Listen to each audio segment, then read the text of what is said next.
कन्हैया की गति भी कहीं आकर के स्तब्ध हुई है, कहीं रुकी है, तो वो राधा जी के चरणों में आके ही रुकी है। प्रमाण के तौर पे गोपियों को आप ले लो, क्या ऊंची स्थिति है गोपियों की। एक बार देवर्षि नारद के मन में भाव आया कि जरा ये देखूं कि इस पूरे संसार में ऐसा कौन सा भगत है जिसके अंदर भक्ति के सभी लक्षण प्रकट होते हैं।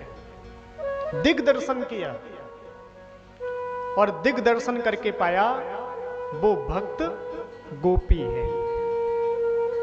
जब भी भक्ति की चर्चा आती है तो उस भक्ति की चर्चा में गोपी भाव बड़ा प्रधान है, बहुत प्रधान है ये गोपी भाव।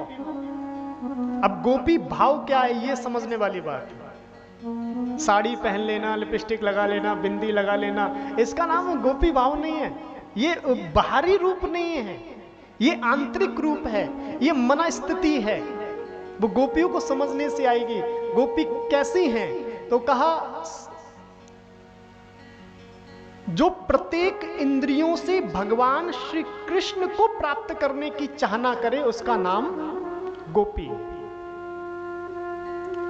और कृष्ण प्राप्त भी हुए हैं गोपियों को।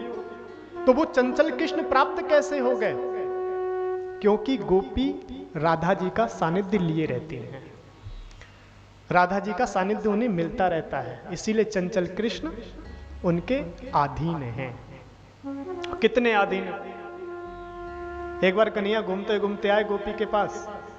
गोपी सुंदर माखन बना रही थी और लाला तो माखन के ऊपर लट्टू है। जैसे ही माखन देखा दौड़े दौड़े आए, अरे गोपी ये थोड़ा सा माखन देना। नहीं नहीं नहीं मिलेगा। अरे गोपी कैसी बात करी, थोड़ा सा दे दे। नहीं नहीं बिल्कुल नहीं मिलेगा। अरे गोपी अगर कोई काम उम करवाना हो तो काम कर देता हूं, लेकिन माखन दे दे थोड़ा सा। तो एक गोपी कहती है माखन तो मिल जाएगा, मैंने सुना है तू ठुमके बहुत अच्छे लगाता है, जरा एक दो ठुमके लगा करके दिखा दे।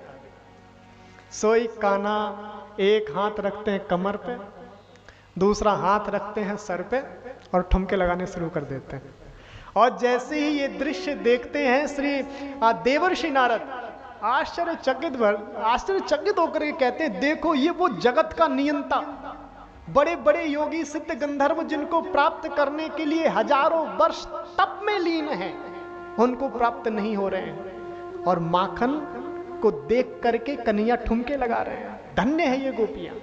शेष महेश गणेश दिनेश सुरेश हूं जाहि निरंतर ध्यावे, ताही अहिर की छोरियां छछिया भरी छाछ पे नाच नचावे।